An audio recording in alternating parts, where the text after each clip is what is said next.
Hello and welcome to this edition of World at War. My name is Mohammed Saleh. The F-16 fighter jets haven't yet made any meaningful impact in the Russia-Ukraine war. But what they've done is to spark a massive uproar after one of the much-famed fighter jets crashed in the Ukrainian war theatre in circumstances that are both mysterious and controversial. On the 26th of August, Russia had launched a massive barrage of drones and missiles to strike at Ukraine. The American-manufactured F-16 fighter jets that had been given to Ukraine by its allies had been deployed to shoot down the Russian missiles. The next day, Volodymyr Zelensky went on record to praise the performance of the F-16s. But what he chose not to tell the world was the fact that one F-16 fighter jet had been destroyed after it crashed, and one of the best fighter pilots of Ukraine had been killed in the incident. And since then, a Ukrainian member of parliament, Mariana Bezula, has accused that the F-16 fighter jet was actually shot down by an American Patriot air defense missile system in an incident of mistaken friendly fire. And Ukraine's commander of the Air Force, Mykola Oleschuk, has been sacked. So what impact have the F-16 fighter jets had in the Ukrainian war theatre? Our next report gets you the details.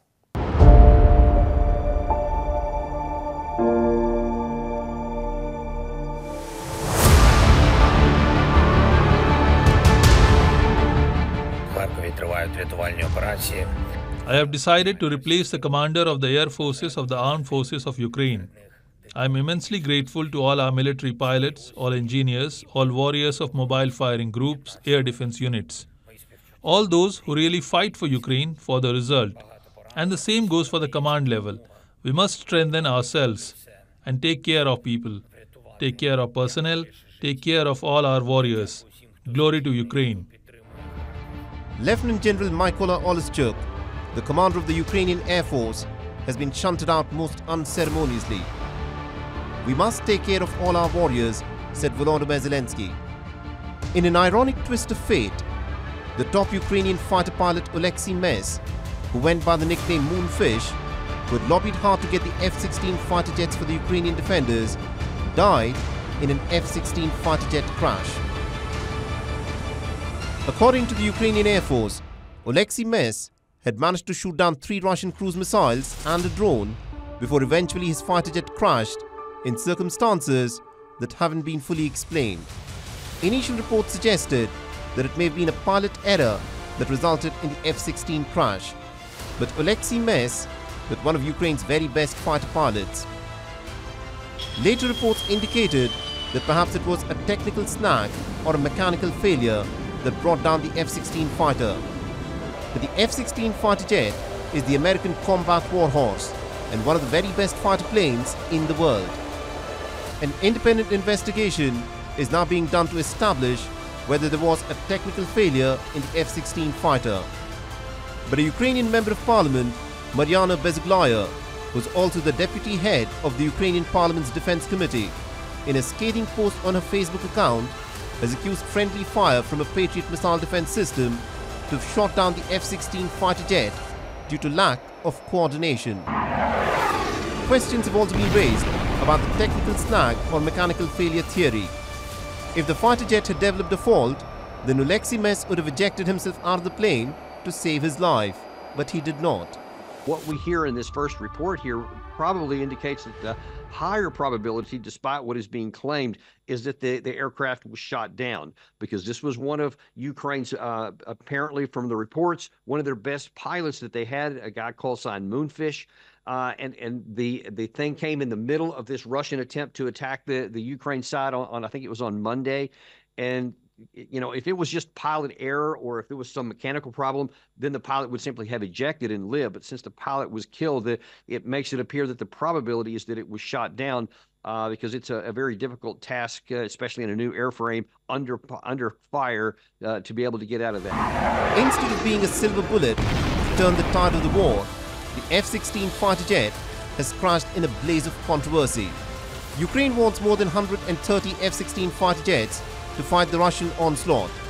But the question is, how willing will the Americans be to transfer more of their top fighter jets in a war theatre when nothing looks certain?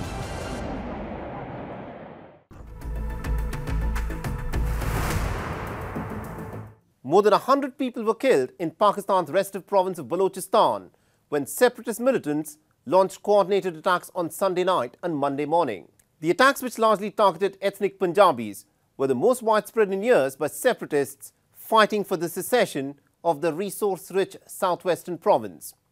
Claiming responsibility for the overnight attacks, the armed militant group Baloch Liberation Army said that 130 military personnel were killed in the operation that they dubbed as Haruf, or the Dark Windy Storm.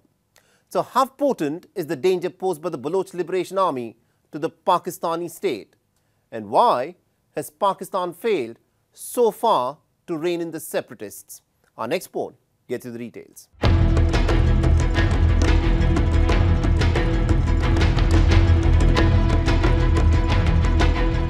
Balochistan is Pakistan's largest province by territory, but the smallest in terms of population.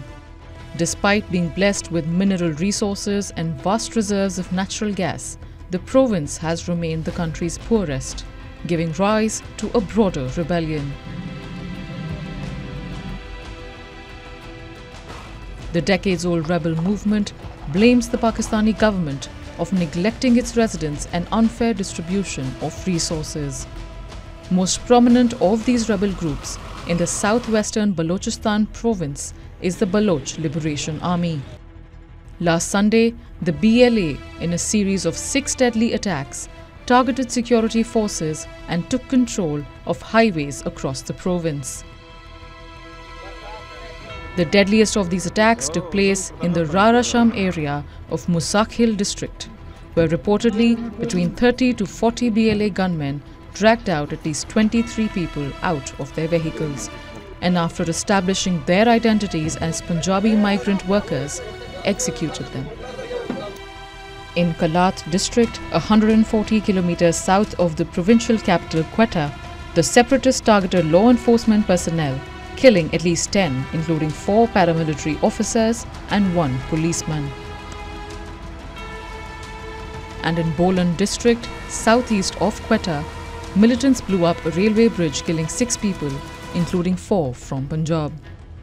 BLA also claimed that 4 suicide bombers, including a woman from the southern port district of Gwadar, has been involved in an attack on the Bela paramilitary base.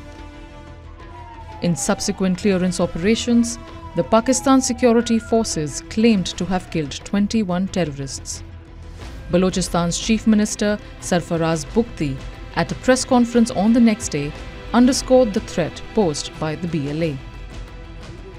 This BLA, these terrorists and their sympathizers, they mobilize people through social media and pollute people's brains. And the people sitting abroad are part of this campaign. I say it is an intelligence-driven war. We know where this intelligence-driven war is getting support from. We have circumstantial evidences with us. The attacks have again put the spotlight on the restive province, which is a key location in China's $60 billion China-Pakistan Economic Corridor, or CPEC. The CPEC is part of China President Xi Jinping's massive Belt and Road Infrastructure Initiative.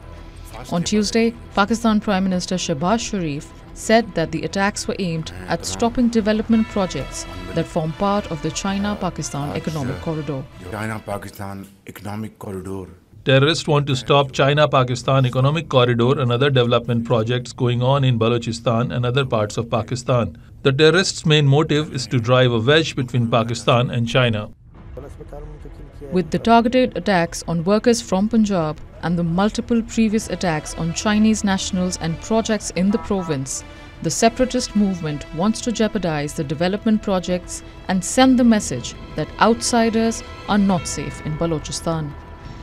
Noteworthy is the fact that Pakistan has witnessed an escalation in violence, especially in Khyber Pakhtunkhwa and Balochistan, in the wake of Afghan Taliban seizing power in Afghanistan in August 2021. The Pakistani security forces have found the going tough in battling the deadly, decades-long insurgency by Baloch separatists. With the insurgency entering a critical phase, Balochistan remains one of the biggest pressure points for Islamabad. At this critical juncture, the government's seeming failure in protecting its interests and ensuring public safety doesn't inspire much confidence.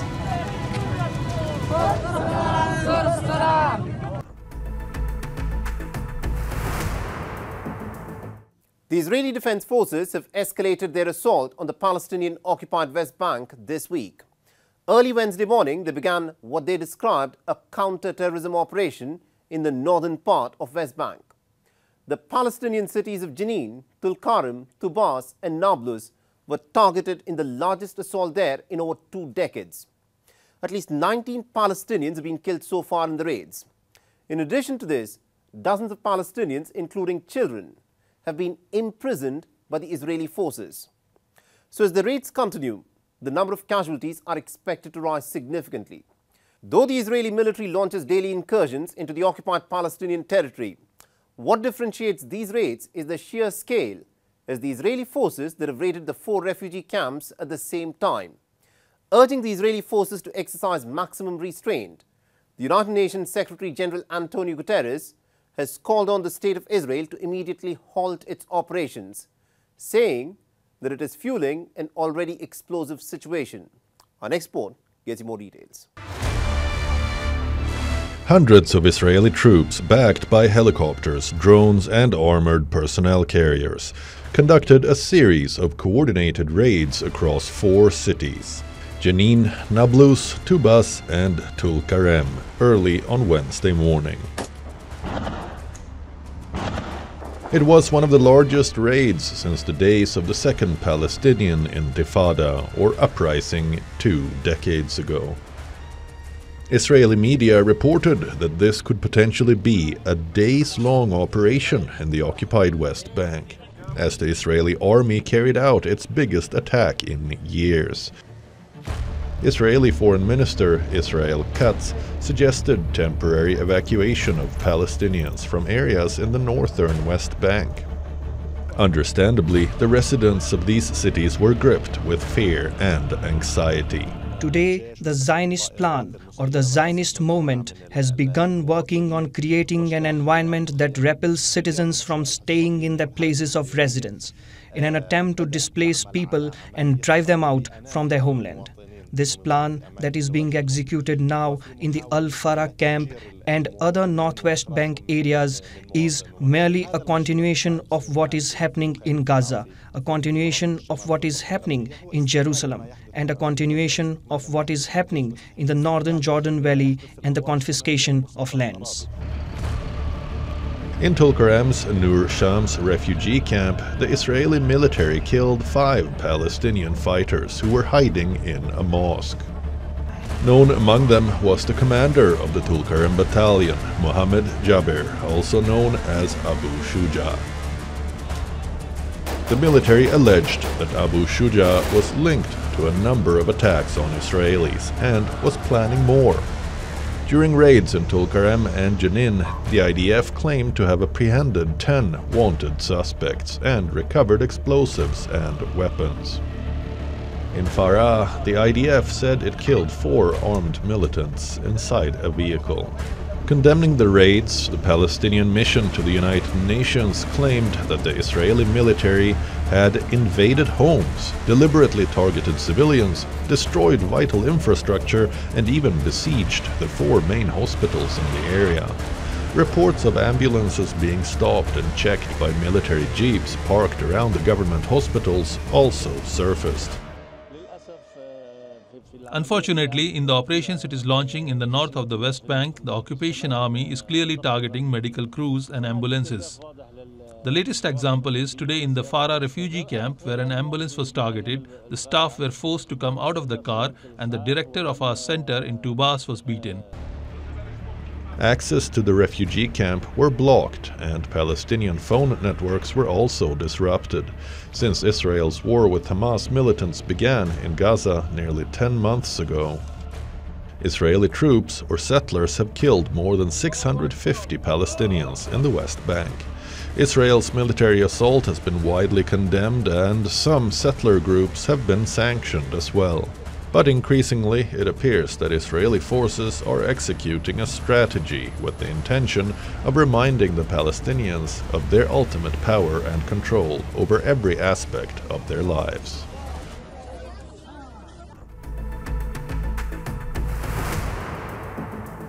India this week has just commissioned its second nuclear-powered and nuclear-armed submarine called the INS Arighat.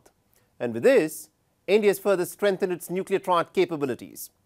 INS Arighat is the second of India's Arihant-class submarines after the INS Arihant, which has been in active service of the Indian Navy since 2016. Now, Arihant is a Sanskrit word which means the destroyer of enemies. Now, built at the naval dockyard in Visakhapatnam, the INS Arighat, in the words of the Indian Defence Minister Rajnath Singh, will help India in establishing strategic balance and peace in the region. Our next poll gets you more details. India has a total of 16 conventional diesel-powered submarines and has 2 nuclear-powered and nuclear-armed submarines.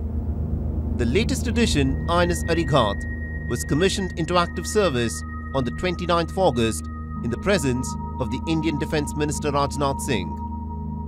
And this addition to the fleet of the Indian submarines changes the security game in the Indian Ocean region. Unlike conventional diesel-powered submarines, which need to surface every few days to refuel, recharge batteries, and on an average can stay submerged for a period of anywhere from 15 to 45 days, the nuclear-powered submarines can carry nuclear fuel that can theoretically keep them powered and recharged for almost as long as 30 years. Food supply and maintenance are the only limits. In practical terms, a nuclear-powered submarine can stay underwater for many weeks together. Besides this, nuclear-powered submarines have other advantages as well. Nuclear-powered submarines can travel much faster, so they can keep up with the fast surface ships. Nuclear-powered submarines can remain undetected for a long time and hence can remain undetected in case of a first strike attack and can carry out a second strike in the event of a nuclear confrontation. As India has a no first strike nuclear doctrine, India's nuclear-powered submarines will be the ultimate guarantor of India's policy of nuclear deterrence. The INS Arighat, which has now been commissioned into active service of the Indian Navy after it was officially launched in November 2017, has a maximum speed of 24 knots, that's about 44 kilometers per hour when it is submerged underwater. It has a maximum speed of 15 knots, that's about 28 kilometers per hour when at surface. The INS Arighat has the same hum as the INS Arihant with 4 launch tubes. The INS Arighat is fitted with 12 Sagarika submarine-launched ballistic missiles. The Sagarika missiles, that go by the code name of K-15, have an operational range of anywhere from 750 to 1,500 kilometers, and they can be fitted with a nuclear warhead that can weigh 1,000 kilograms. The INS Arighat can also be fitted with the K-4 submarine-launched ballistic missile systems. The K-4 missile has an effective operational range of 4,000 kilometers and can carry a nuclear warhead that can weigh a staggering 2,500 kilograms. With these capabilities, the INS Arighat adds immense firepower to the fleet of the Indian submarines that patrol the Indian Ocean region.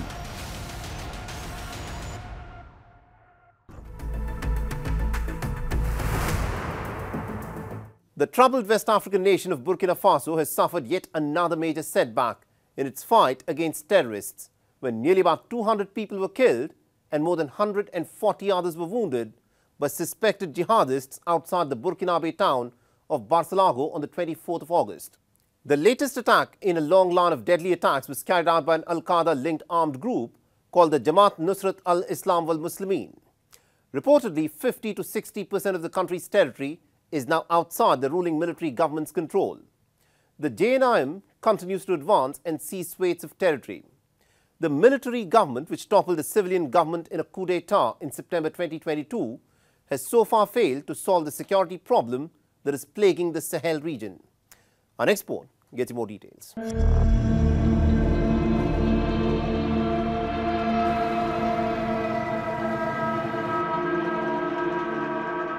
On Saturday, in one of the deadliest terror attacks in Burkina Faso, suspected jihadists targeted the town of Barça Logo.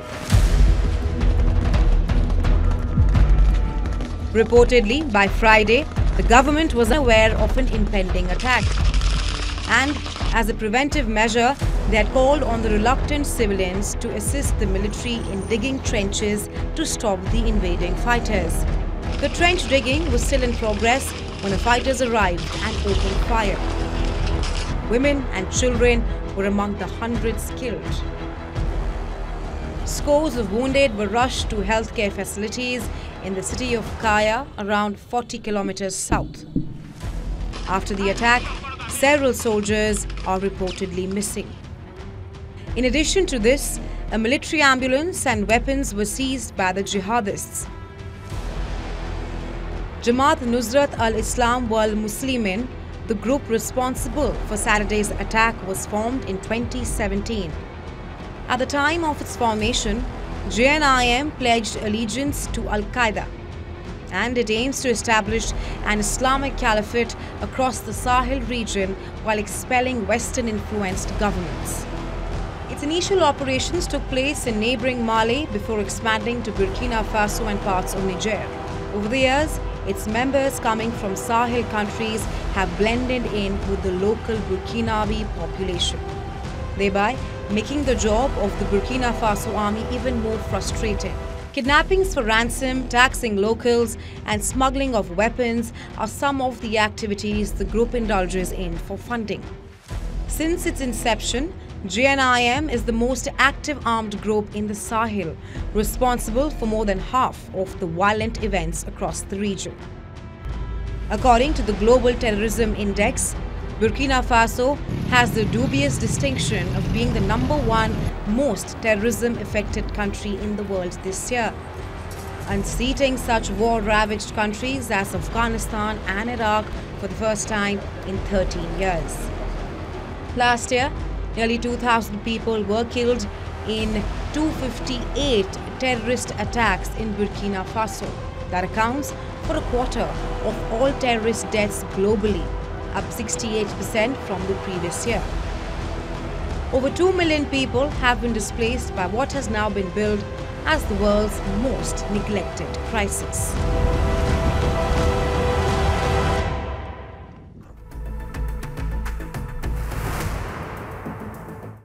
And with that, it's a wrap on this edition of World at War. And if you want to reach out to me with any comments, feedback or suggestions, please feel free to do so on the ID that you're seeing on your screens. I'm your host, Mohammed Saleh. I'll see you again next week.